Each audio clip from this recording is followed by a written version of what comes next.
Estimados alumnos y alumnas del Moriah College, seguimos con nuestro curso sobre la figura de Juan el Bautista y ya iniciamos nuestra clase número 2, donde vamos a estar hablando sobre Juan el Bautista y la secta de Qumrán.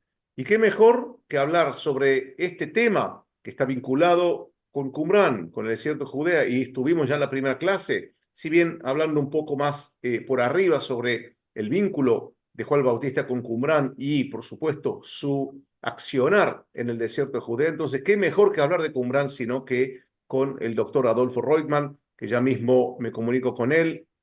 Adolfo Reutemann, curador de los rollos del Mar Muerto. ¿Conoces algo de Qumrán? Así que qué mejor que hablar contigo sobre este tema, ¿no? Hola Ariel y saludo a todos aquí desde Herzliya, al norte de Tel Aviv. Me resulta muy grato participar de este seminario intensivo sobre Juan el Bautista, sin duda una de las figuras más fascinantes de la historia religiosa, espiritual de Occidente. Así que con tu permiso voy a compartir Adelante. pantalla, ¿sí? Y vamos a Perfecto. comenzar. Ok,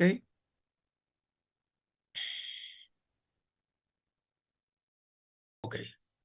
Entonces, como ya lo dijiste y fue el anuncio, el tema de hoy será sobre Juan el Bautista y la secta de Qumrán.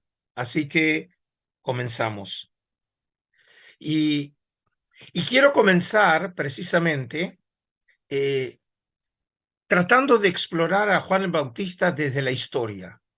Es decir, para que puedan entender por qué los documentos de Qumrán, la secta del Mar Muerto, eh, la arqueología de Qumrán puede ser significativo. Para eso tenemos que ver qué tenemos en la mano antes de que sucediera o ocurriera ese descubrimiento que realmente cambió el estudio de, del judaísmo antiguo.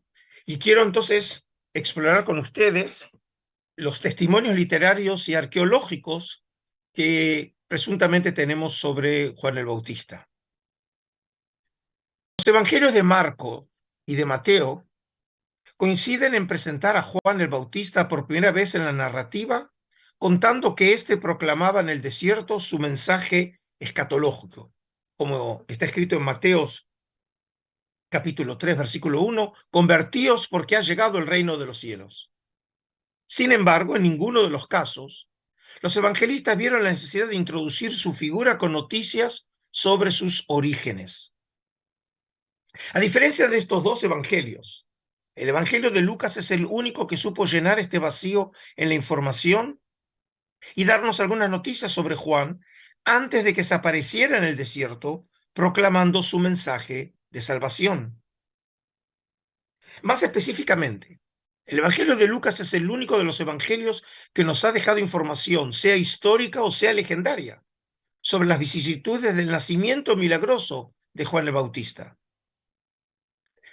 No habría que descartar la posibilidad de que esta falta de información acerca de este personaje no se habría debido a la carencia de noticias sobre su vida. El Evangelio de Lucas es precisamente una prueba de que los primeros cristianos sabían algunas cosas sobre él, sino tal vez a un intento premeditado de poner toda la atención sobre la figura de Jesús.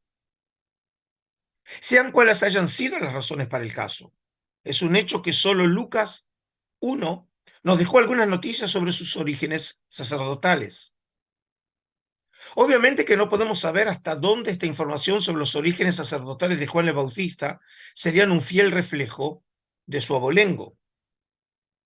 Los detalles sobre su nacimiento milagroso recuerdan el nacimiento de otros personajes célebres de Israel, como el caso de Isaac, Samuel o Sansón.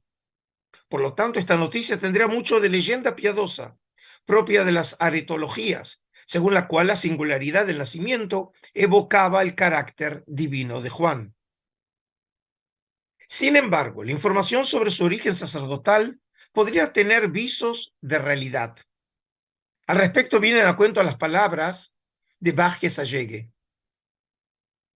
Así dice Jaime: el nombre Juan es significativo.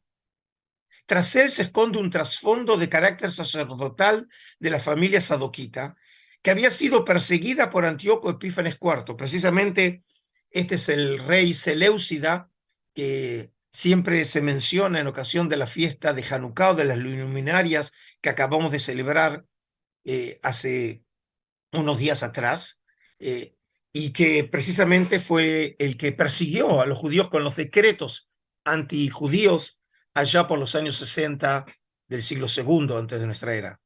La división que había ocasionado aquella persecución originó una de las fracturas de la casta sacerdotal más destacadas durante la época del Segundo Templo y a lo largo de toda la literatura intertestamentaria, generando oposición dentro del mismo sacerdocio. Zacarías e Isabel formarían parte, por lo tanto, según Bajes Allegue, de aquella oposición al liberalismo sacerdotal ratificada con la elección del nombre de su hijo. A diferencia de los evangelios de Marcos y Mateo, el evangelio de Lucas fue el único también que se tomó el trabajo de presentar las coordenadas temporales y geográficas al introducir la figura de Juan el Bautista. Así está escrito en Lucas 3. En el año 15 del imperio de Tiberio César, es decir, más o menos los años 28, 29 de nuestra era, siendo Poncio Pilato procurador de Judea y Herodes tetrarca de Galilea, se refiere a Herodes Antipas, el hijo de Herodes el Grande, Filipo, su hermano, tetrarca de Iturea y de Traconítida, y Lisanias, tetrarca de Abilene. En el pontificado de Anás y Caifás fue dirigida la palabra de Dios a Juan, hijo de Zacarías, en el desierto.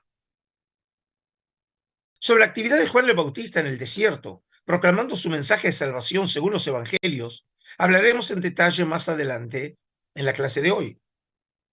A continuación quiero hacer referencia al único testimonio no bíblico sobre Juan el Bautista, presente en los escritos de Flavio Josefo en la segunda mitad del siglo I de nuestra era. Es decir, también ya en la clase anterior ustedes oyeron sobre las tradiciones evangélicas que tenemos sobre Juan, pero quiero hacer ahora precisamente mención a la única referencia extra bíblica que tenemos, que es precisamente la tradición de Josefo. Y así escribe Josefo. Algunos judíos creyeron que el ejército de Herodes, se refiere a Herodes Antipas, había perecido por la ira de Dios, sufriendo el condigno castigo por haber muerto a Juan, llamado el Bautista. Herodes lo hizo matar, a pesar de ser un hombre justo que predicaba la práctica de la virtud, incitando a vivir con justicia mutua y con piedad hacia Dios, para así poder recibir el bautismo. Era con esta condición que Dios consideraba agradable el bautismo. Se servían de él no para hacerse perdonar ciertas faltas, sino para purificar el cuerpo, con tal que previamente el alma hubiera sido purificada por la rectitud. Hombres de todos lados se habían reunido con él, pues se entusiasmaban al oírlo hablar.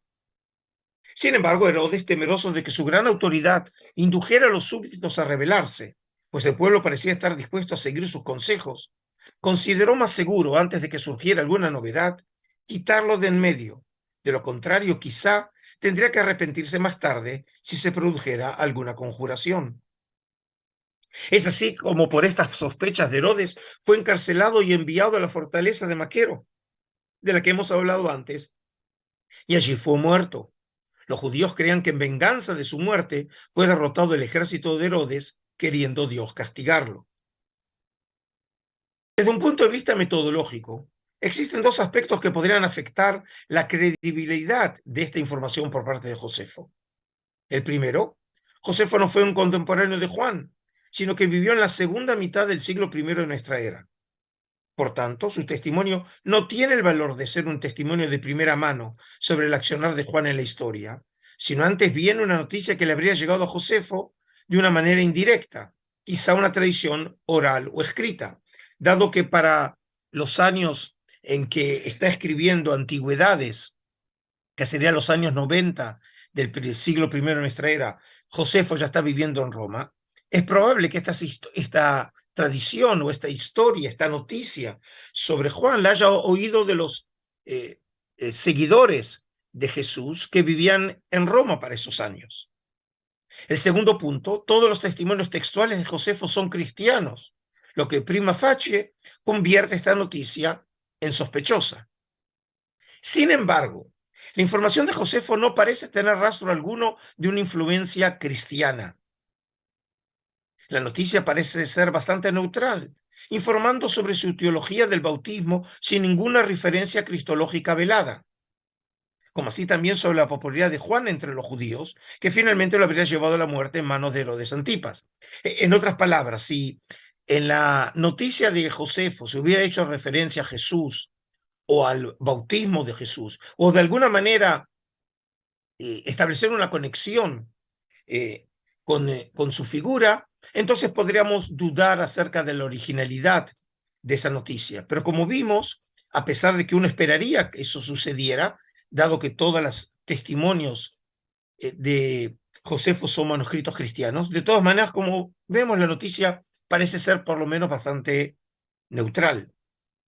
En la versión de Josefo no se hace referencia alguna a la versión evangélica acerca de la decapitación de Juan el Bautista, como lo tenemos en Marcos, en Mateo y en Lucas. Sin embargo, su información acerca de que Juan habría sido encarcelado en la fortaleza de Maqueronte, en las inmediaciones del Mar Muerto, una noticia que no se menciona en el Nuevo Testamento, parecería ser fiable por estar próxima a la región de actividad de Juan.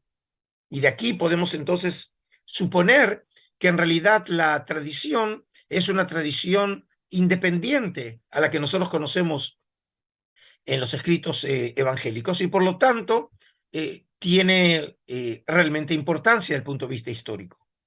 En suma, entonces, el testimonio de Josefo confirmaría a grandes rasgos la historicidad de Juan el Bautista, a saber, su piedad, su popularidad, su teología del bautismo como un rasgo característico de su persona y su muerte cruel a manos de Herodes Antipas. Por el otro lado, la noticia de Josefo no hace referencia alguna a la relación de este profeta escatológico con Jesús, como así tampoco a sus orígenes sacerdotales o a su nacimiento milagroso. Sin embargo, el silencio de Josefo sobre estos temas presentes en el Nuevo Testamento no implica necesariamente que los mismos hayan sido fabricados por los autores evangélicos. Todo llevaría a pensar que alguna de estas tradiciones, como es el caso específico de la relación de Juan el Bautista con Jesús, habría sido ciertamente histórica, precisamente porque es un tema que incluso en los propios evangelios a veces se puede ver la tensión entre cuál es la relación entre Juan el Bautista y Jesús, dado que probablemente en ciertos círculos también a Juan se lo consideraba como una figura por ahí de carácter mesiánico. A continuación, quiero estudiar con ustedes un descubrimiento arqueológico que tendría una probable relación con la figura de Juan el Bautista. En tal sentido, volvamos al Evangelio de Lucas y su noticia sobre el lugar de nacimiento de Juan. Según nos relata el evangelista, en Lucas 1 dice: por aquellos días María se dirigió deprisa a un pueblo de la región montañosa de Judea y entró en casa de Zacarías y saludó a Isabel. Digamos, en Lucas se supone que hay una relación de parentesco entre las dos familias. Pero no quiero ahora analizar ese aspecto, sino específicamente esta noticia acerca del lugar de nacimiento de Juan, que sería en un pueblo de la región montañosa de Judea. Según una tradición antigua, el pueblo de la región montañosa de Judea, a la que habría hecho referencia el Evangelio de Lucas, como lugar de residencia de Zacarías e Isabel, habría sido el poblado de Ain Karem, que hoy en día es un barrio localizado al sur de la presente ciudad de Jerusalén. Si hoy forma parte de la ciudad, pero en la antigüedad era un poblado que estaba, digamos, relativamente cerca, pero no próximo a la ciudad de Jerusalén. Un testimonio de esta tradición es la presencia en esta población de la Iglesia de la Visitación, un santuario católico que honra la visita que, según el Nuevo Testamento, hizo María, la madre de Jesús, a Isabel, la madre de Juan el Bautista. La tradición cristiana atribuye la primera construcción edilicia de la actual Iglesia de la Visitación a Helena de Constantinopla, madre de Constantino el Grande, hacia principios del siglo IV. Y de aquí suponemos que todavía en ciertos círculos estaba viva la memoria colectiva acerca del lugar precisamente en donde había nacido Juan el Bautista, de la misma manera que otros lugares que formaban parte central de la historia cristiana seguían siendo preservados por la tradición en los primeros siglos de la Iglesia. Una segunda iglesia asociada con nuestro personaje es la iglesia de San Juan Bautista, edificada en el siglo V, sobre la cueva que se supone habría sido la casa de Zacarías, donde Juan el Bautista habría nacido. Esta asociación de la aldea de Ain Karen con el nacimiento de Juan el Bautista es el trasfondo para entender la naturaleza del hallazgo que llevó a cabo el arqueólogo británico-israelí Shimon Gibson a partir del año 1999 y por el término de 5 años en el kibutz Sova, ubicado solo a 4 kilómetros del barrio jerosolimitano, lo que ya nos lleva a pensar precisamente que esta cercanía podría ser una clave para poder entender el hallazgo que ahora van a ustedes conocer. Las conclusiones de las investigaciones las publicó en un libro publicado en el año 2004, The Cave of John the Baptist, la cueva de Juan el Bautista, que hasta donde yo sé no ha sido traducido al español. En las inmediaciones del kibutz, Gibson encontró una cueva de 24 metros de profundidad. Su interior no es muy amplio, apenas 4 metros de ancho y otros 4 metros de alto, en donde se encontraron 250.000 piezas de alfarería que aparentemente habrían pertenecido a artefactos utilizados en asociación con la práctica bautismal. Así también los estudiosos hallaron una escalera de 28 escalones que conduce a una cámara con una piedra ovalada, con una huella de un pie y un nicho en ella, donde supuestamente se habría colocado aceite para bañar el pie del creyente. Y aquí ustedes ven las escaleras y aquí ven precisamente la ilustración de ese momento que se supone habría sido parte del ritual. El hallazgo más espectacular en la cueva lo representa el grabado de un hombre con un báculo y vestido con lo que parecería ser una vestimenta hecha de piel. Según la interpretación de Gibson, la figura del hombre sería la representación iconográfica más antigua conocida de Juan el Bautista, asociada con la representación de su cabeza decapitada, su mano, que la ven aquí, y la cruz, que habrían sido hechas por monjes en la época bizantina de los siglos IV, V de nuestra era. Se puede comparar la supuesta representación de Juan el Bautista en la cueva de Kibutz Sova con la imagen de Juan en un mosaico en el baptisterio arriano en Ravenna, en Italia de los siglos V a VI de nuestra era.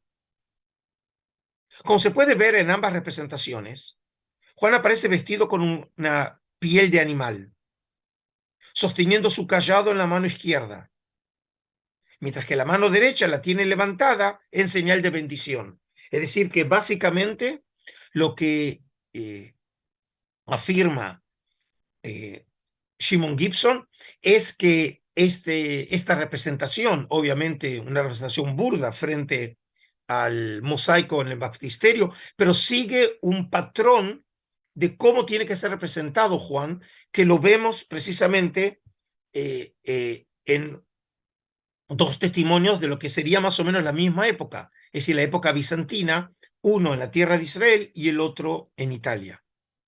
A su entender, en esta cueva se habrían llevado a cabo rituales cristianos de iniciación en la época bizantina, en memoria de la tradición que asociaba esta cueva a la actividad bautismal por parte de Juan.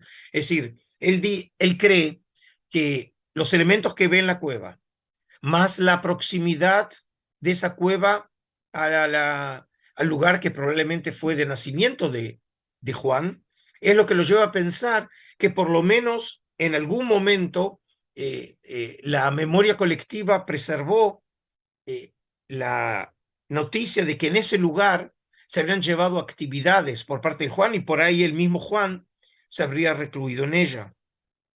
En suma, entonces, más allá de los testimonios del Nuevo Testamento sobre Juan, y especialmente las noticias en Lucas sobre su nacimiento, solo se conoce la información extrabíblica sobre este personaje en los escritos de Josefo, pareciendo confirmar en términos generales el perfil de Juan en todos estos testimonios literarios, como la de un piadoso popular que habría colocado el bautismo como piedra fundamental de su doctrina religiosa.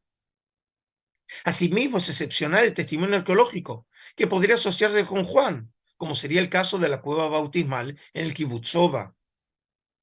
A pesar de tan magros resultados, sin embargo, estos vestigios materiales serían ecos lejanos de la historicidad fáctica que se escondería por detrás de las tradiciones literarias religiosas asociadas con el Bautista en los escritos neotestamentarios.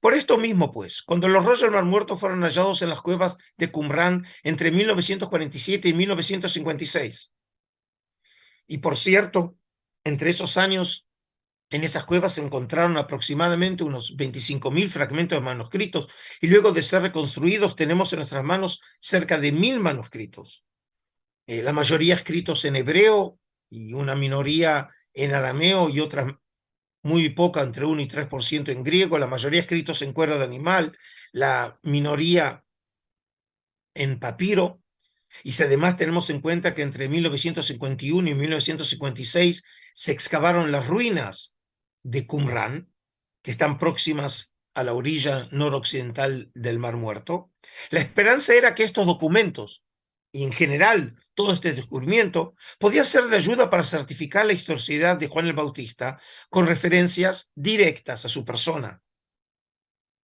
Sin embargo, los manuscritos del Mar Muerto no hacen referencia alguna de manera expresa a Juan el Bautista,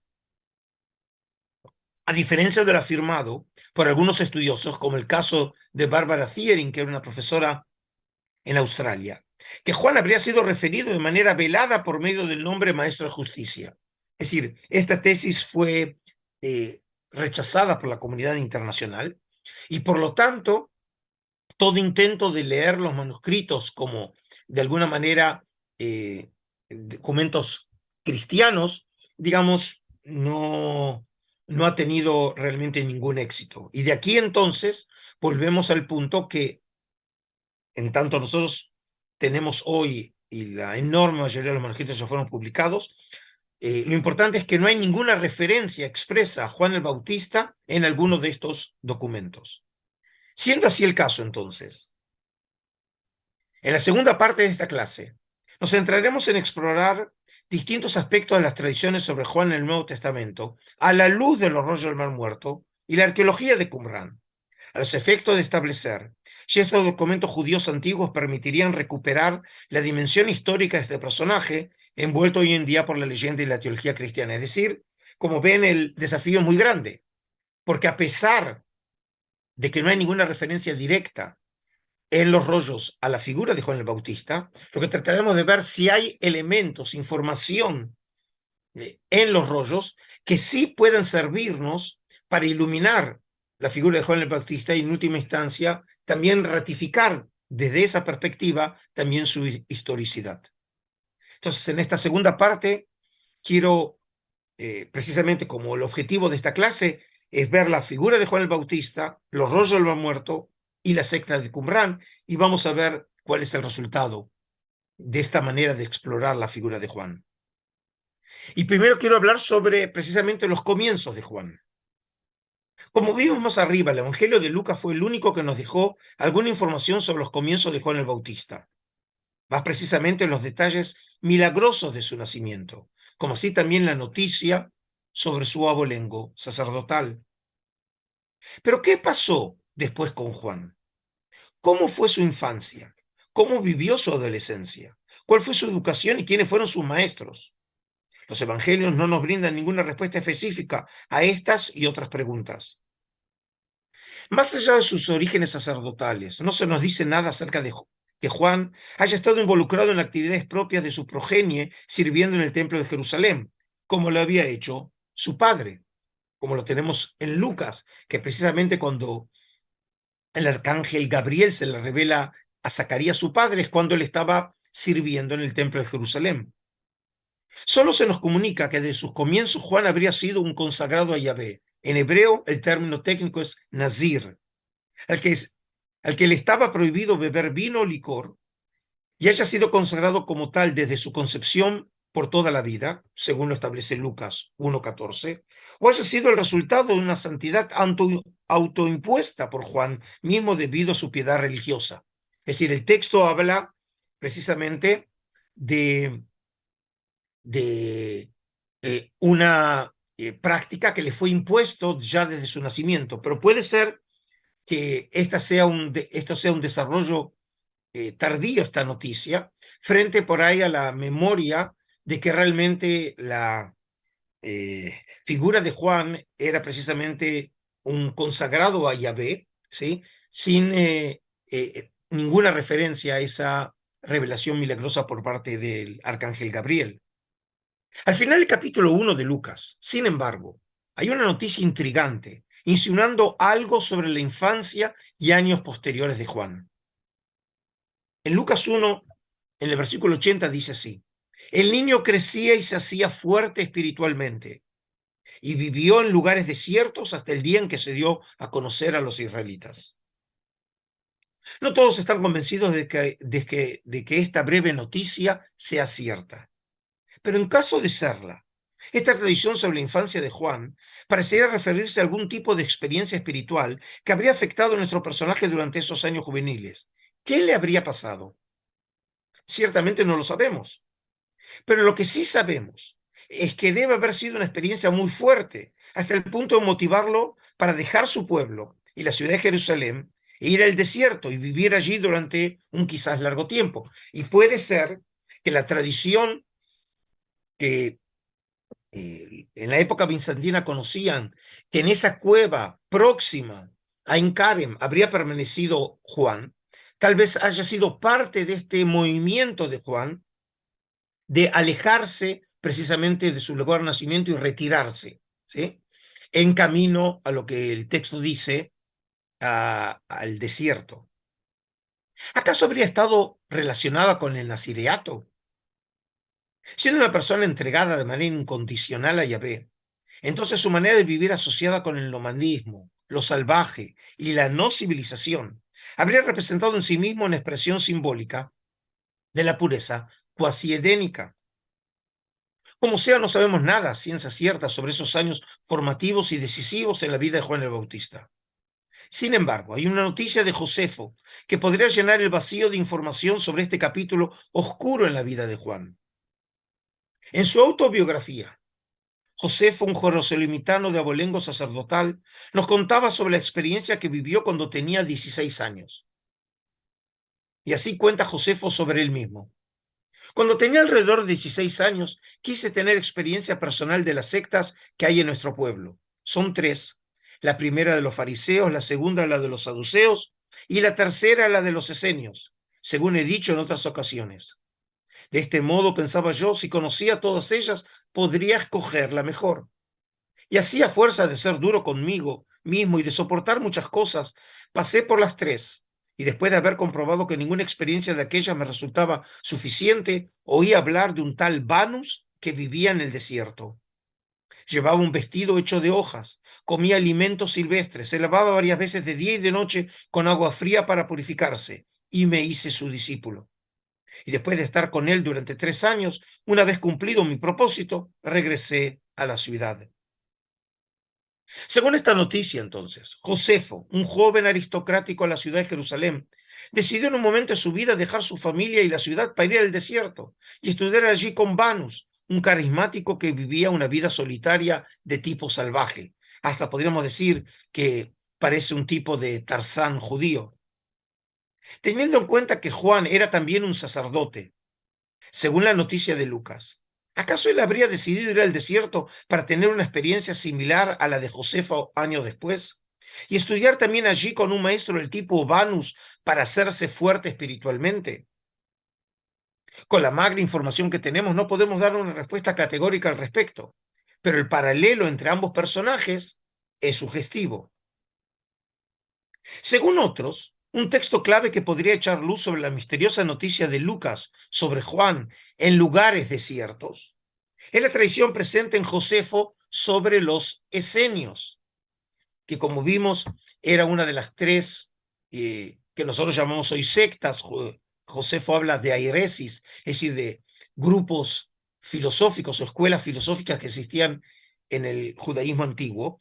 Y fíjense lo que dice Josefo sobre este grupo en el libro Guerra de los judíos. Rechazan los placeres como si fueran males y consideran como virtud el dominio de sí mismo y la no sumisión a las pasiones. Ellos no aceptan el matrimonio, pero adoptan los hijos de otros cuando aún están en una edad apropiada para captar sus enseñanzas. Se comportan con ellos como si de hijos suyos se tratara y les adaptan a sus propias costumbres. ¿Acaso las palabras de Lucas, cuando había escrito y vivió en lugares desiertos, habría hecho una referencia velada a su estancia entre los esenios en Qumrán? Por supuesto que no hay manera de contestar con certeza este interrogante a partir de la información tan general y vaga dada por Lucas. Sin embargo, una posibilidad para salir de este callejón sin salida sería evaluar las acciones, los dichos y las doctrinas de Juan a la luz del rollo del Mar Muerto, y de esta manera evaluar la verosimilitud de esta hipótesis. Y ahora entonces, en este contexto, en donde en teoría podría existir por lo menos una cierta posibilidad de que Juan el Bautista haya estado en contacto con figuras como Vanus, que no sabemos quién era, y en algún lugar alguna vez sugerí que puede haber sido también un esenio y probablemente también un sacerdote que alguna vez estuvo en Jerusalén. Y eso explica por qué Josefo pasa 3 años con él estudiando.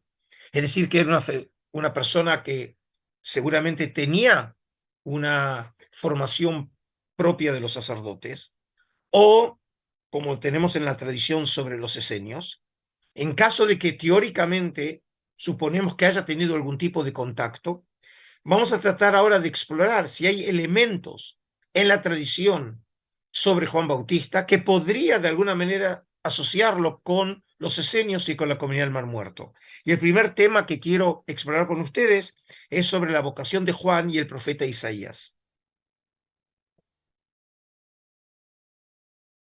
Cualesquiera hayan sido las razones que lo llevaron a Juan el Bautista a dejar su familia, la ciudad de Jerusalén y el templo, es un hecho que los evangelios conocían que su lugar de operación había sido el desierto, como lo tenemos en Marcos, en Lucas y en Juan, o más precisamente en el desierto de Judea.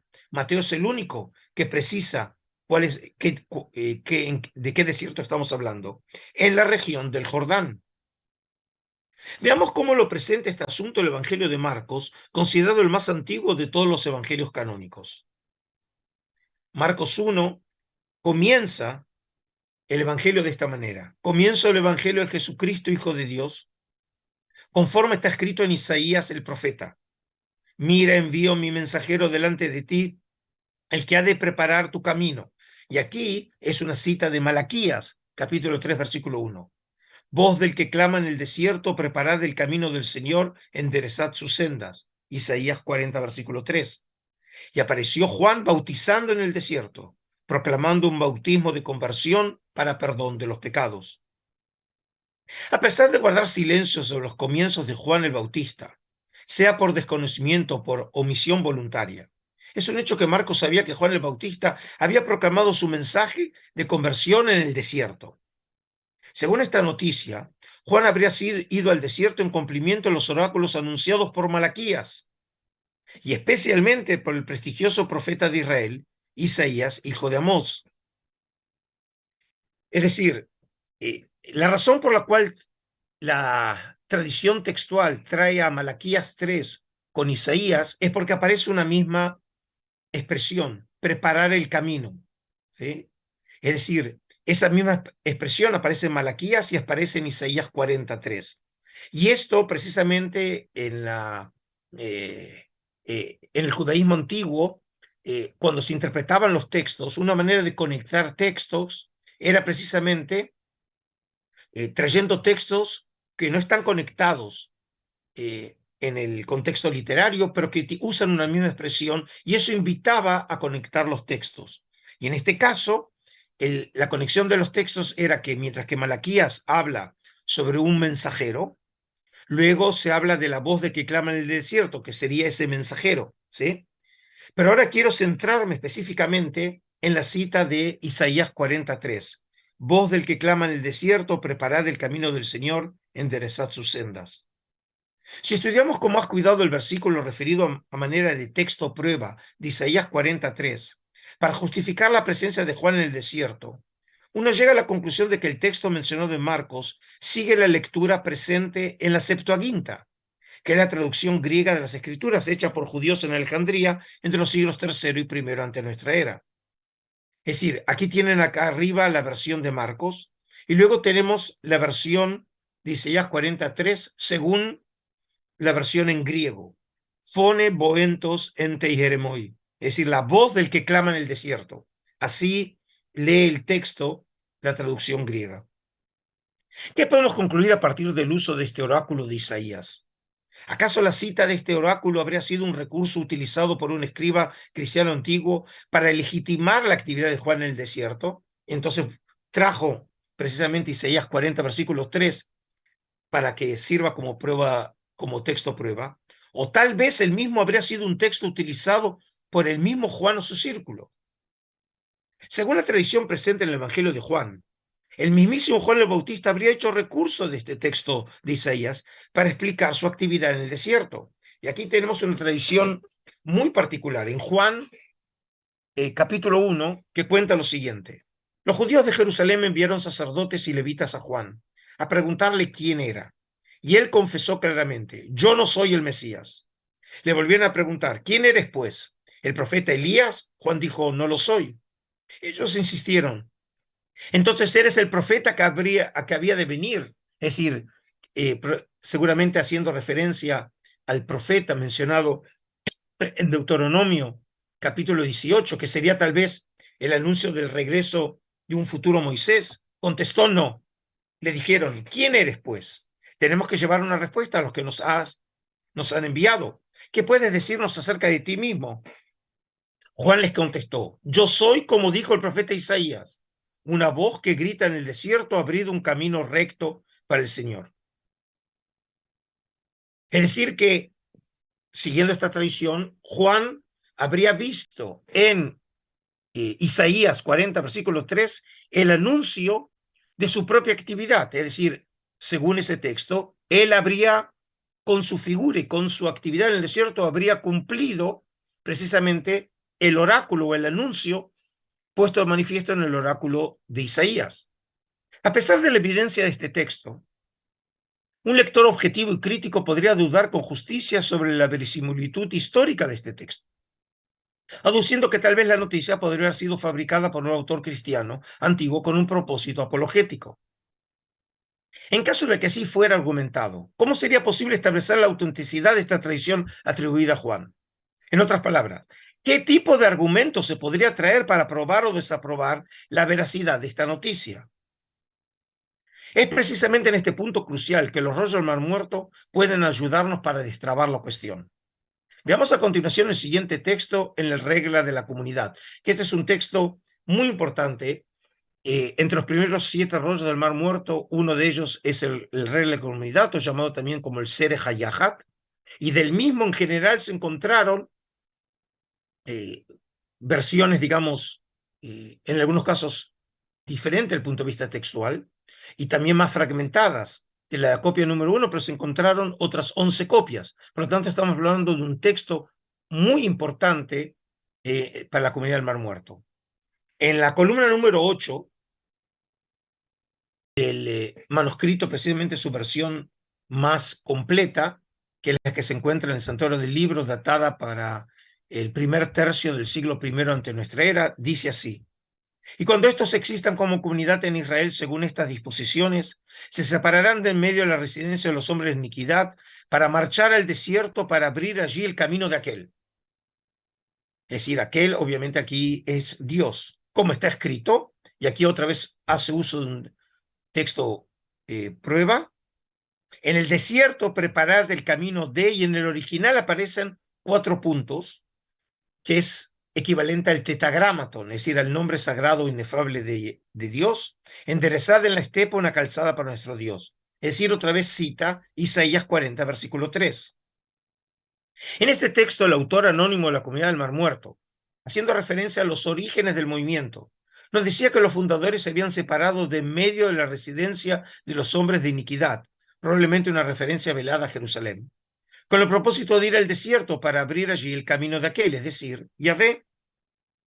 Siguiendo la práctica judía tan común de recurrir a un texto prueba a manera de legitimación de una acción, el autor recurrió al texto de Isaías 43, el mismo que aparece en la tradición sobre Juan el Bautista.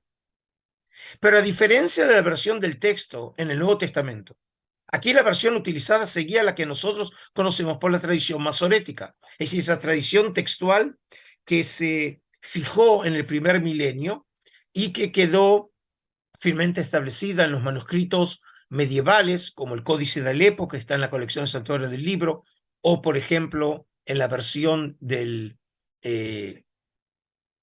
Códice de San Petersburgo, ¿sí? Alguna vez llamado Códice de Leningrado del siglo XI.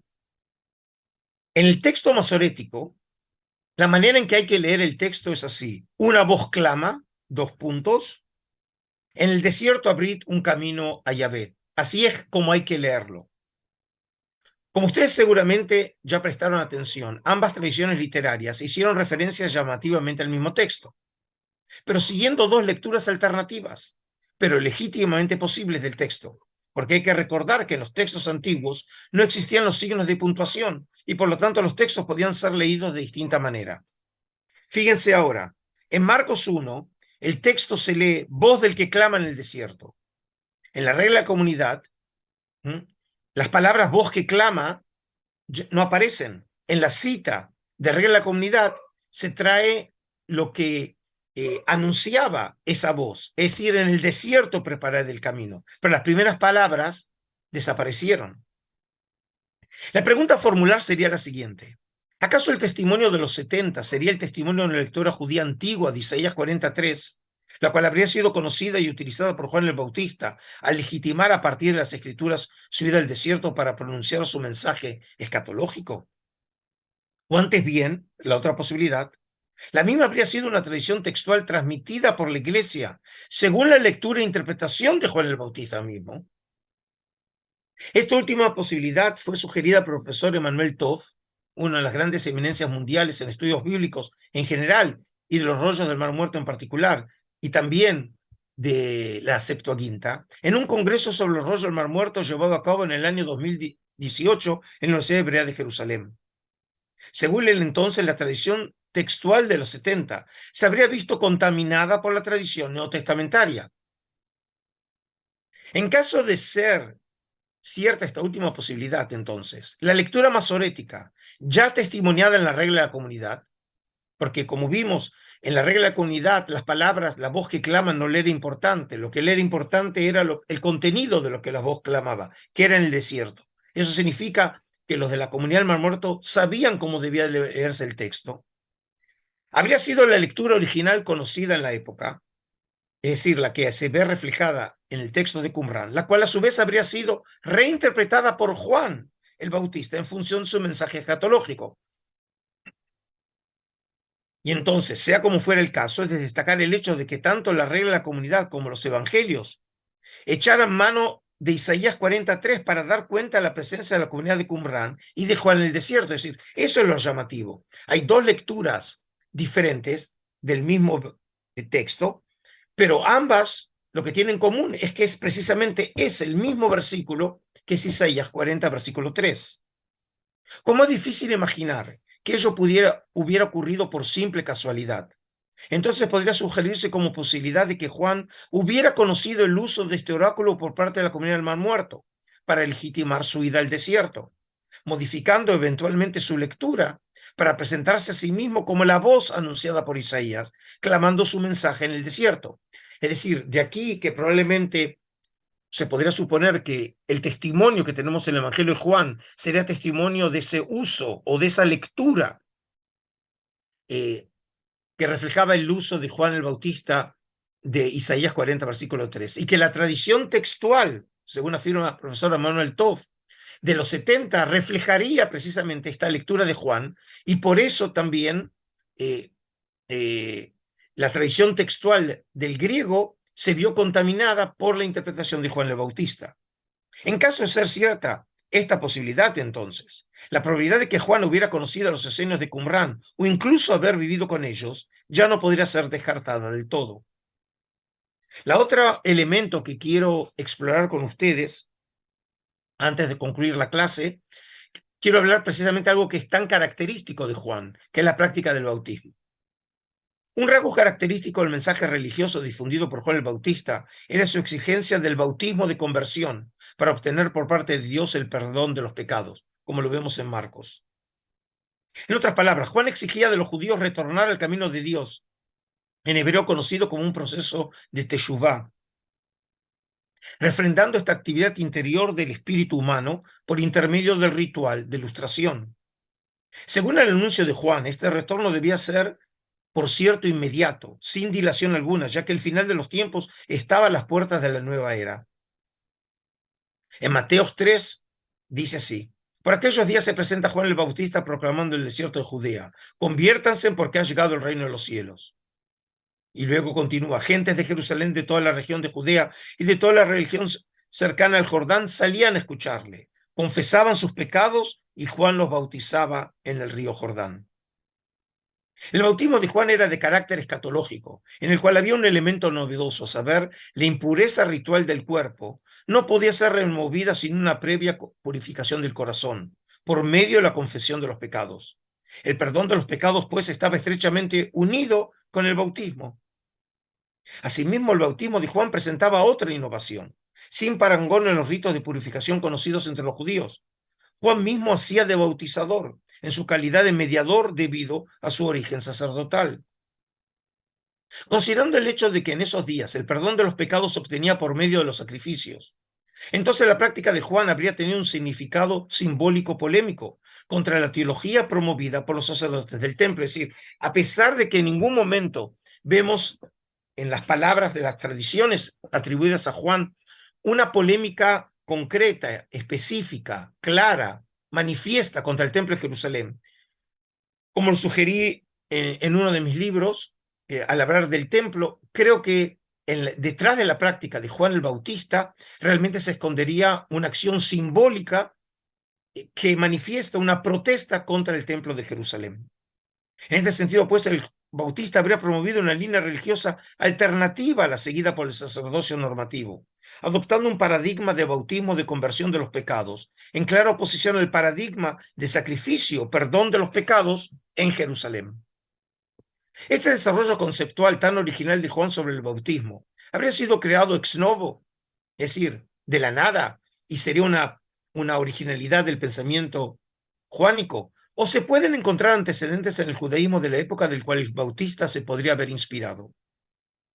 Esta actitud de Juan también lo aproximaría a la actitud adoptada por los qumranitas, quienes también habrían promovido una clara teología y práctica de protesta contra el sacerdocio del templo, al adoptar los baños lustrales y la teología de la conversión espiritual como un componente central de su vida religiosa. Y aquí les muestro la imagen de una de las 10 albercas rituales o mikvaot que se encontraron en Qumran, que es el segundo lugar con la mayor concentración de albercas rituales en Israel después del Templo de Jerusalén, lo que muestra que para los habitantes de Qumran el tema de la pureza ritual era un tema central, pero la cuestión es cómo ellos entendían el tema de la pureza ritual.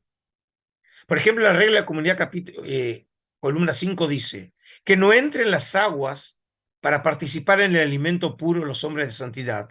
Es decir, para poder participar en la comida comunitaria había una precondición y era la purificación. Y el texto dice: pues no se han purificado a no ser que se conviertan de su maldad. Es decir, que la purificación no era simplemente el entrar en el agua y sumergirse, y con eso realmente quedaba limpio de todo pecado, sino que realmente presuponía también un proceso interior en el cual ellos hacían teshuvá, es decir, se convertían de su maldad. Sin embargo, el profesor Antonio Piñero ha remarcado con insistencia las diferencias existentes entre Juan y los qumranitas en todo lo que tenía que ver con la idea del bautismo. Y así, estas son las diferencias entre Juan y Qumran, según el profesor Piñero. 1. El bautismo de Juan es un acto único, no una continua serie de abluciones. 2. El bautismo no era realizado por un individuo sobre sí mismo, como en Qumrán, sino que era otra persona quien bautizaba a un postulante. 3. En Juan el bautismo tenía un carácter casi sacramental. Era un signo de que Dios había perdonado las transgresiones del pecador una vez que éste había abierto el camino al perdón con el arrepentimiento interior y el propósito de la enmienda. En Qumrán, por el contrario, nada sabemos de una relación directa de las evoluciones cultuales con el perdón de los pecados. Y aquí, humildemente, precisamente disputo con la interpretación del profesor Piñero, ni con la conversión, pues tales ritos los practicaban los miembros de la comunidad ya convertidos. 4. El bautismo de Juan pudo tener también un significado simbólico ausente de las abluciones diarias qumranitas. Representar, como en el pasado del Éxodo, el paso desde Transjordania, donde él bautizaba, hasta la tierra prometida de Israel. 5. No parece que la práctica bautismal proceda de Qumrán, es decir, esta es la conclusión finalmente. En consecuencia, pues, según la interpretación del profesor Piñero, la teología del bautismo de Juan no probaría, sino por el contrario, alejaría toda posibilidad de asociar a Juan el Bautista con los esenios qumranitas. Por el contrario, según el profesor Julio Trebollé Barrera, emérito de la Universidad Complutense de Madrid, esa posibilidad no habría que desecharla de todo cuando decía: la relación del bautismo con los pecados es común al bautismo de Juan y al de los esenios. A mi entender, ciertamente los reyes del Mar Muerto, al igual que en el bautismo de Juan, establecieron una conexión esencial entre la inmersión física, el arrepentimiento y la pureza espiritual. Según la teología de Qumrán, la persona que se mantenía en la obstinación de su corazón, sin poner en práctica la disciplina de la congregación, seguía siendo impuro, aunque se lavara en mares o tierra o ríos, y este es un punto esencial. Es decir, no basta solamente la acción física de ablución, sino también el arrepentimiento interior. Y este punto es un punto común entre la teología de Juan y la de los qumranitas. A partir de este paralelo esencial existente entre ambas concepciones teológicas sobre la naturaleza de la práctica bautismal, algunos han sugerido que el bautismo de Juan, a pesar de las marcadas diferencias entre ellas, se habría inspirado en la concepción sectaria qumranita respecto de las abluciones rituales. En caso de haber sido así, entonces, esta dependencia entre ambas concepciones sería un argumento más en favor de la propuesta, que antes de que comenzara Juan su predicación escatológica, habría estado ciertamente en Qumrán formando parte de la comunidad piadosa del Mar Muerto. Y en la última parte, quiero tratar la cuestión que en última instancia estamos todo el tiempo planteando, sobre los orígenes esenios qumranitas de Juan el Bautista. ¿Es verdad o es una ficción? Luego de haber estudiado algunos aspectos asociados con la figura de Juan el Bautista y su posible relación con los esenios de Qumrán, quiero presentar a continuación algunas evaluaciones por parte de los investigadores y sus conclusiones al respecto. Para empezar, veamos la opinión del afamado investigador español Antonio Piñero. Así dice sobre el asunto. En conclusión, no parece en absoluto probable que Juan el Bautista fuera un qumranita ni tampoco un esenio. No bastan la cercanía geográfica del lugar de su predicación y sus prácticas bautismales para postular una dependencia o concomitancia estrecha del pensamiento de Juan con el de los esenios de Qumrán. Los rasgos más destacados del mensaje de Juan, el arrepentimiento, el perdón de los pecados, la cercanía inmediata del terrible juicio divino, el camino hacia Dios a través de la conversión y del bautismo, el juicio por el fuego, la obediencia a la ley, o un distanciamiento del culto en el templo sin llegar a polemizar contra él, como los qumranitas, pueden explicarse perfectamente por la religiosidad judía corriente en la época, por la atmósfera religiosa apocalíptica y profética común a grupos de piadosos del momento. Es más, el interés por todos los pecadores que mostraba el bautista, la falta de atención a la pureza ritual y la práctica concreta de su bautismo parecen excluir positivamente a Juan de la comunidad que estaba detrás de los manuscritos del Mar Muerto. Esta misma línea de pensamiento es seguida por Jaime Vázquez Allega al señalar que el estilo de vida de Juan no concuerda con la norma de vida de los qumranitas, como sea en el caso de la pureza ritual, vestido con una piel de animal muerto, la alimentación, miel silvestre y saltamontes, y la vida errante, a diferencia de la vida comunitaria de los qumranitas. Asimismo, y aquí lo cito a Vázquez Allegue, el mensaje de Juan dirigido indiscriminadamente a todos los judíos, fuesen piadosos o pecadores, se opone al espíritu cerrado de los esenios. El bautismo de Juan es muy diferente a los baños esenios, que no era más que un rito de admisión en la comunidad después de un año de prueba. Por el contrario, el bautismo de Juan aparece con matiz profético que contempla la efusión del Espíritu Santo. Sin embargo, otros estudiosos han adoptado una estrategia diferente al afirmar que el contacto con los esenios por parte de Juan habría sucedido al comienzo de su carrera. Es decir, si nosotros comparamos al Juan que conocemos en los evangelios con los esenios qumranitas, realmente la distancia parece muy grande. Sin embargo, probablemente los elementos los haya adoptado a los comienzos de su carrera y luego esos elementos fueron transformados por el mismísimo Juan. Por ejemplo, veamos la opinión del Papa emérito Joseph Ratzinger sobre el tema. En el libro Jesús de Nazaret escribe: no es de excluir que Juan el Bautista hubiera vivido algún tiempo en esta comunidad y recibido de ella parte de su formación religiosa. Esta misma línea interpretativa fue desarrollada aún más por el profesor Julio Trebollé Barrera al afirmar: los textos de Qumran no hacen mención alguna de Juan Bautista. Nada tendría de extraño que Juan hubiera pertenecido por algún tiempo a la comunidad Qumran. Lo cierto es, sin embargo, que no hay datos para afirmarlo o negarlo. Flavio Josefo dice haber pasado algún tiempo entre los esenios. Lo mismo pudo haber hecho Juan Bautista. Cabe relacionar con ello el hecho de que, según el Evangelio de Lucas, Juan vivió en el desierto hasta el momento de comenzar su propia misión.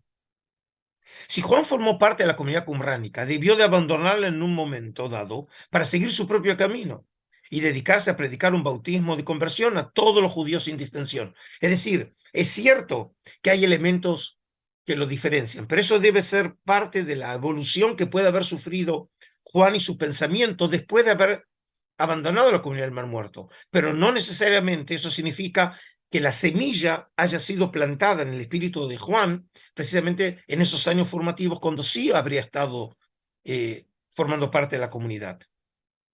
Sin embargo, la respuesta del profesor Joseph Fitzmayer a la cuestión fue mucho más recatada al respecto, mostrando la imposibilidad de aprobar o desaprobar esa posibilidad. La pregunta, sin embargo, siempre surge: ¿Juan podría haber pasado parte de su juventud como candidato a la membresía o como miembro de la comunidad de esenia de Qumran? Mi respuesta a esa pregunta es sí, como una hipótesis plausible, una que no puedo aprobar y una que no puede ser refutada. Para concluir, entonces, los argumentos pueden ser utilizados en uno u otro sentido para afirmar o desaprobar la relación de Juan el Bautista con los esenios qumranitas. Ciertamente, el Juan conocido en los evangelios muestra rasgos distintivos muy significativos cuando ellos son comparados con los esenios. La doctrina del bautismo, su vestimenta y su mensaje escatológico dirigido a todo Israel, a diferencia obviamente de los qumranitas, que su mensaje estaba dirigido solamente a los miembros de su movimiento, es decir, a los hijos de la luz, y por lo tanto era un mensaje de salvación exclusivo solamente para los elegidos de Dios según su perspectiva. No obstante, otros aspectos asociados a su figura, como ser el uso de Isaías 43, su oposición, aunque velada, al templo de Jerusalén, la asociación entre el bautismo y el arrepentimiento, podrían argumentar en favor de un contacto con los esenios al comienzo de su vida. Cualquiera haya sido la verdad histórica acerca de la posible relación existente entre Juan el Bautista y los esenios qumranitas, una cosa parecería ser cierta: los esenios habrían influido de una manera u otra en los años formativos de Juan, y de ellos habría adoptado algunos de los conceptos, ideas y creencias que habrían de constituirse los fundamentos de su visión religiosa del mundo. Y en este sentido, entonces, Juan el Bautista habría sido de alguna manera el más esenio de todos los personajes asociados con el cristianismo antiguo. Gracias. Bueno, Don Adolfo, bueno, gracias. Vamos entonces, si te parece, a comenzar con las preguntas. Gracias por la clase. Ahí comenzamos. Bien. Pregunta Rafael Manueli. ¿Existe alguna relación histórica entre Juan el Bautista y los qumranitas con los mandeos? Dicen ser no. seguidores de Juan y hacen uso de conceptos e ideas identificados con la secta esenia. ¿Qué nos puedes contar al respecto? Bueno, los mandeos en realidad es un movimiento más tardío que probablemente sea derivado de tradiciones que pueden haber tenido origen en seguidores de Juan, y puede ser también que en estos comienzos, digamos, de ese siglo primero, seguidores de Juan hayan estado asociados también de alguna manera con los esenios. Sabemos, por ejemplo, de la presencia de estos grupos en la zona o en la región de Siria, ¿sí? Y hay que recordar, por ejemplo, que es precisamente en Damasco o en el camino a Damasco en donde sufre su gran transformación espiritual Pablo de Tarso, ¿sí? En donde precisamente en Pablo podemos encontrar algunos elementos que nos recuerdan muchísimo temas de la teología qumranita, como por ejemplo la de la predestinación o por ejemplo el, el tema de la gracia o el pecado de la carne, elementos que probablemente le hayan llegado a Pablo en su contacto con grupos juánicos, esenios, por ejemplo, en la zona de Siria, y de aquí probablemente sean después los derivados en los grupos mandeos. Bien, Adolfo, seguimos con más preguntas. Y esta pregunta lo siguiente. El Evangelio de Juan hace referencia a la presencia de seguidores de Juan el Bautista para formar las comunidades juaninas. ¿Cuándo desapareció definitivamente el movimiento bautista? Acá la verdad que no sabemos, digamos, cómo rastrear este tipo de, de fenómenos, es decir, ¿qué ha pasado con ellos? Hay que recordar que estos movimientos después, eh, junto por ejemplo con el tema de los ebionitas, son grupos que finalmente van a ser rechazados dentro de lo que se va a ir conformando con el tiempo en lo que es la ortodoxia cristiana. Y esto tiene que ver precisamente con un tema que yo antes aludí, que es cuál es el estatus de Juan.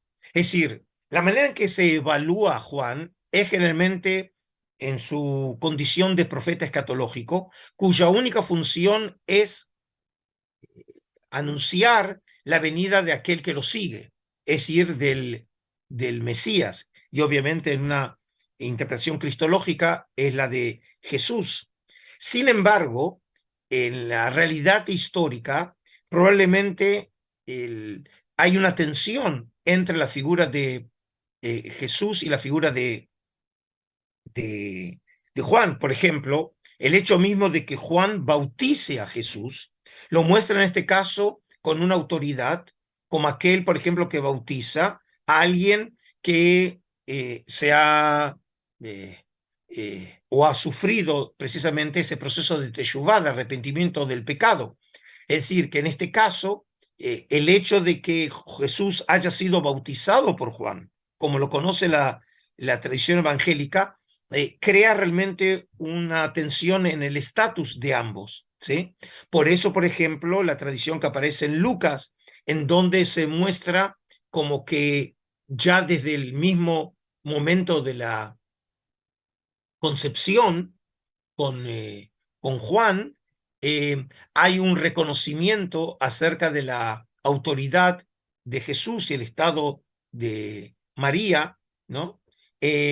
Frente a la de Juan, es decir, Juan aceptando la autoridad de Jesús. Y por lo tanto, entonces, la memoria de estos grupos muchas veces se pierde en el tiempo porque los mismos cristianos, digamos, que promueven la línea de Jesús como el Mesías Salvador, ven estos grupos finalmente como grupos heréticos que hay que dejar de lado, y así fue como sucedió entre el siglo primero y el siglo segundo de nuestra era. Bien, Adolfo, gracias. Laura pregunta si Herodes también deseaba matar a los esenios o solo a Juan. ¿Qué le hacía tan peligroso? ¿Cómo se relacionaban unos y otros con el poder? No hay ninguna referencia acerca de la actitud de Herodes, dijimos que es Herodes Antipas, ¿sí? Y en este caso, digamos, dada la popularidad que tiene Juan, el texto claramente, como dice Josefo, es el miedo a que en derredor de la figura de Juan se pueda llevar a cabo una revuelta contra él. Y esto tiene que ver también con la crítica acerca del matrimonio de Herodes Antipas, que no era de acuerdo a la práctica judía tradicional de esos años. Y por lo tanto, otra vez, la piedad de Juan el Bautista era lo que precisamente le representaba esa popularidad de la cual temía Herodes Antipas. Lo que es significativo era que su padre Herodes, por el contrario, había tenido una buena relación con los esenios y parece haber sido una época de bonanza, la época de Herodes, que había sido del siglo anterior. Hay que recordar, Herodes el Grande fue rey de Judea entre el año 37 y el año 4 ante nuestra era, y esa época, por lo menos como el propio Josefo lo da a entender, eso creaba realmente una buena relación, y hasta tal punto que algunos sugirieron que el grupo de los herodianos que se menciona en el Nuevo Testamento podría ser una alusión también a los esenios, dado que los esenios parecen haber sido o haber tenido una actitud positiva hacia Herodes. Así que en este caso no sabemos de ningún tipo de persecución por parte de Herodes padre y tampoco de Herodes Antipas el hijo a los esenios. Ok, seguimos con más preguntas. Marcela Chaval pregunta, ¿de qué nacionalidad eran las personas bautizadas por Juan el Bautista? Y si se bautizaban a las mujeres o solamente a los hombres o a ambos.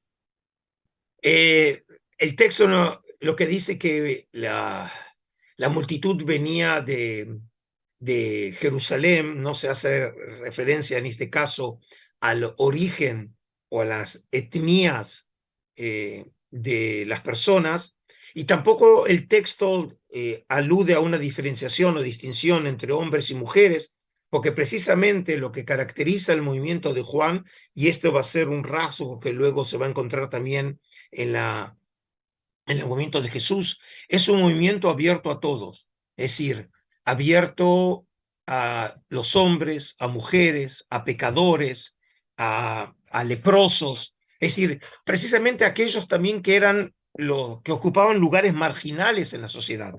Y estos movimientos de carácter inclusivos precisamente se opone a esa estrategia tan exclusivista que nosotros encontramos, y a veces podemos decir casi xenofóbica, que encontramos en la comunidad del Mar Muerto, y de aquí claramente lo que se supone que si en algún momento el Juan de la historia estuvo en ese movimiento, en algún momento, por algún tipo de razón que nosotros desconocemos, Juan deja ese movimiento y ya no se identifica con esa línea, sino con todo lo contrario, con una línea que es inclusive hacia todos, y lo vemos claramente de manifiesto en el movimiento de Jesús, en donde las mujeres tienen un lugar significativo, y por supuesto, la más famosa es María Magdalena. Bien, seguimos con más. Ana Guillermina pregunta si el significado del bautismo de Juan era arrepentimiento y representación de la muerte al estilo de vida mundana, identificatoria para abandonar el pecado y vivir para Dios a la espera del Mesías. Bueno, aquí, digamos, la pregunta ya introduce elementos que son parte de la teología cristiana. El texto lo que habla es obviamente de una acción simbólica por la cual la persona en el momento que se sumerge en realidad deja atrás ese estado pecaminoso que, como dijimos, no es simplemente un estado ritual de impureza, sino también un estado pecaminoso a nivel espiritual. Y por eso la exigencia del punto de vista de Juan de un proceso de teshuvá, es decir, de arrepentimiento. Y por lo tanto, cuando la persona eh, resurge del agua, obviamente lo que significa que ha sufrido una transformación. Esta idea en realidad es una idea que era conocida ya en el mundo antiguo. Pensemos, por ejemplo, el valor de todo el relato simbólico que tiene la historia del diluvio. En Génesis, precisamente un mundo, digamos, que estaba afectado por el pecado, y Dios lo sumerge en agua para precisamente de que ese mundo ahora pueda surgir un nuevo mundo, que sea un mundo que haya superado ese estado de, de pecado, ¿sí? Es decir, esta idea de muerte y resurrección, obviamente del punto de vista eh, simbólico, pero otra vez el texto hace precisamente énfasis en el tema del pecado y la posibilidad de otorgar el perdón, cosa que, por ejemplo, si ustedes vuelven cuando repasen la clase a la cita de Josefo, van a ver que a Josefo le resultaba imposible aceptar esa idea, a pesar de que era una idea central en la teología de Juan, porque eso se oponía precisamente a la teología sacerdotal de Jerusalén. Eh, y precisamente de ahí podemos entender que toda la acción del bautismo, de alguna manera, es un contrapunto a la acción de los sacerdotes de Jerusalén. Y aquí es donde se manifiesta precisamente ese abolengo sacerdotal en donde Juan funciona como intermediario para la efectividad de esa acción ritual. Ok, gracias.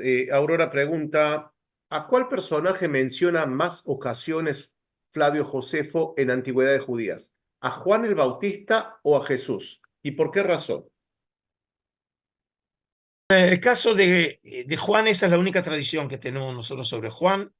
En el caso de Jesús, también en Antigüedades 18 tenemos lo que se conoce el famoso texto del Testamentum Flavianum, es decir, el testimonio de Josefo sobre Jesús, que nosotros hoy realmente sabemos que la tradición occidental del texto en griego fue manipulado por escribas cristianos, cosa que ya el renombrado historiador francés a fines del siglo XIX, Ernest Renan, había ya entendido que el texto se había visto totalmente contaminado con elementos foráneos, ¿sí? Que no tenían como origen la pluma de Josefo. Pero hoy sabemos, por ejemplo, de una tradición en árabe de los escritos de Josefo, que nos llegó a través de Agapius,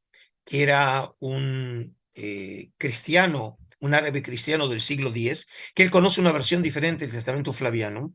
Y de aquí sabemos que Josefo realmente sí nos dio un testimonio sobre Jesús, a pesar, como en el caso de Juan, no fue contemporáneo de Jesús, por lo tanto no puede testimoniar acerca de un conocimiento directo sobre Jesús, pero sí de las tradiciones que había oído de los cristianos en Roma a finales del siglo I de nuestra era.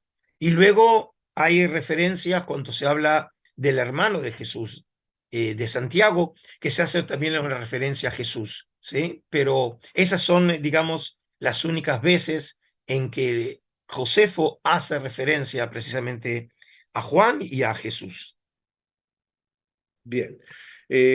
Adolfo Concepción pregunta si es posible que Juan el Bautista haya intentado que Jesús entrase para el movimiento revolucionario contra Herodes.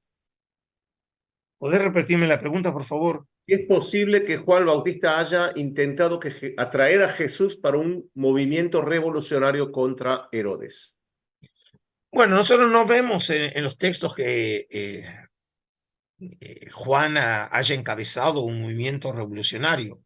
Es decir, la razón por la cual Herodes Antipas lo mata, y en este caso Josefo parecería tener razón, era precisamente por el hecho de que él podía ser un factor detonante alrededor del cual, digamos, se desarrollara un movimiento de oposición a Herodes Antipas, pero no él como personaje precisamente encabezara un movimiento. Y en este caso, por ejemplo, algunos estudiosos han querido ver que detrás de Jesús, a diferencia de Juan, podría haber sido, por ejemplo, no solamente un profeta itinerante, escatológico, sino también que elementos, en este caso, violentos, también se hayan unido al movimiento de Jesús por ahí, esperando de alguna manera llevar a cabo acciones violentas contra los romanos, pero no sería, o por lo menos yo no lo veo en el caso de Juan el Bautista. Rafael pregunta si existe en la Torá el perdón de los pecados a través de la Teshuvá, o podría la tradición rabínica haberse inspirado en la forma ritual que hizo Juan, agregando el perdón a través de la oración y la mikve para la purificación. Eh, el mecanismo por el cual se obtiene el perdón de los pecados en el antiguo Israel es por medio de los sacrificios. Y por lo tanto, de aquí es lo que esta institución que está establecida obviamente por las regulaciones del Pentateuco, fundamentalmente en el libro del Levítico, está en la base de toda la acción ritual de los sacrificios y obviamente, digamos, el ritual por excelencia, que es el día de la expiación o el Yom Kippur, ¿sí? Eh, como expresión de esta teología que el mecanismo para obtener el perdón de los pecados es por medio del sacrificio. Y eso era lo que colocaba precisamente en una situación de privilegio a los sacerdotes, porque son los únicos autorizados por la normativa judía de llevar a cabo los sacrificios. Y los sacrificios solamente se pueden llevar a cabo en un lugar determinado, que es el Templo de Jerusalén. Y en ese sentido, precisamente el Templo de Jerusalén y los sacerdotes tenían el monopolio para poder precisamente ser instrumentales en la obtención de ese perdón, que era por medio del sacrificio. El perdón mismo lo otorgaba Dios, pero era por medio del sacrificio. Lo que nosotros vemos aquí como importante es precisamente el hecho de que no hablamos de sacrificio, sino que hablamos aquí de una acción de teshuvá que se ve luego representada simbólicamente por la ablución en el agua, que sería, en este caso, la manifestación simbólica de un proceso interior de pureza, que dijimos, la pureza misma, es decir, la práctica de las abluciones para precisamente sacarse de uno las impurezas rituales, existía ya en el judaísmo antiguo. Nosotros vemos que desde la época de los macabeos en adelante, hasta finales de la época de la destrucción del templo, es decir, final del siglo I, cerca de 700 albercas rituales hemos encontrado en la tierra de Israel, lo que muestra que la práctica de la purificación se había transformado en enormemente popular y casi una marca de distinción de los judíos en esa época.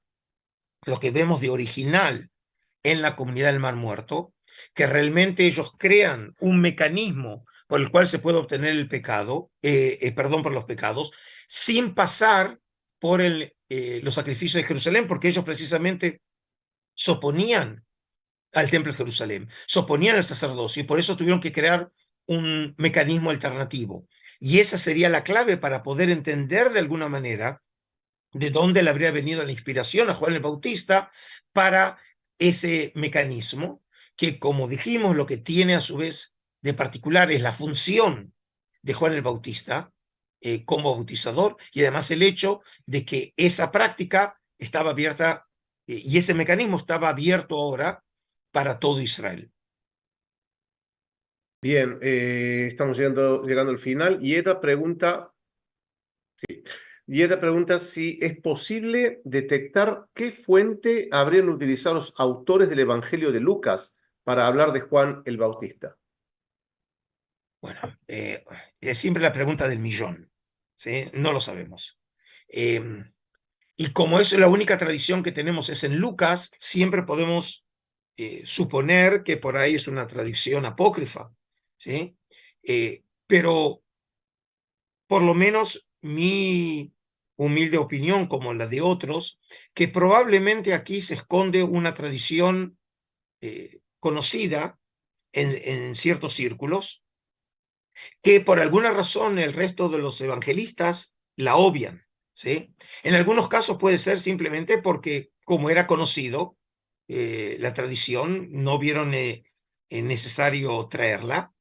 Y en el caso específico de Lucas, que es un autor, digamos, que eh, tiene siempre como línea directriz la historiografía helenística. En la historiografía helenística, la greco-romana se preocupaba mucho por los orígenes. Probablemente eso haya motivado a Lucas a hacer a recurrir precisamente a la historia del origen de Juan como parte de una metodología historiográfica que era conocida en el mundo grecorromano, hablar de los orígenes de los pueblos o de los personajes, y en este caso también hablar de los orígenes de Juan. Pero ¿cuál es la fuente? Obviamente no lo sabemos. Bien, estamos llegando, sí, a la última pregunta. Ana pregunta, cuando Jesús habla con Nicodemo y le dice que hay que nacer del agua y del espíritu, ¿estaría refiriéndose al bautismo y a su simbolismo, en cierto modo validando la acción de Juan y el bautismo? ¿Estaría también refiriéndose a hacer teshuvá? No tengo una respuesta, digamos, inteligente. Tampoco, también puede ser que las otras que haya dado no eran muy inteligentes. ¿Sí? Lo único que puedo decir es que probablemente ya en la respuesta de Nicodemo esté expresada ya esta teología en derredor de, del bautismo como instrumento por cual se puede obtener el perdón de los pecados, y de alguna manera manifestándose esa teología que encontramos eh, eh, en la propia acción de Juan. Digamos, probablemente las palabras de Nicodemo sea parte de esta intención de utilizar esa teología que ya queda implícita en la práctica juánica. Bueno, Adolfo, hemos llegado al final de esta clase. Me queda agradecerte por tan profunda presentación, porque realmente habíamos en la primera clase hablado sobre, así muy por arriba, sobre Juan, el desierto, Qumrán, y realmente has llegado a un punto de profundidad para entender un poco mejor la figura de Juan el Bautista. Así que me queda agradecerte por esta clase y bueno, nos veremos pronto seguramente. Seguramente, y esperando que nos esperen mejores días, ¿sí? A una realidad tan difícil en Israel. Así que los saludo a todos ustedes y sigan disfrutando de este seminario intensivo sobre Juan el Bautista. Chao Bueno, entonces, buenas noches. muchas gracias y a todos ustedes les digo, estén atentos a las clases, a los horarios de las clases, nos queda una clase más y además tienen las clases grabadas, los videos grabados de diferentes clases in situ, ¿ok? Así que, por supuesto, que va a enriquecer muchísimo. Por supuesto, todos los que se inscribieron a este curso tienen un año para ver y rever todo. Así que amigos, nos vemos entonces en un ratito la próxima clase. Hasta más tarde. Un abrazo grande. Gracias. Chao, chao.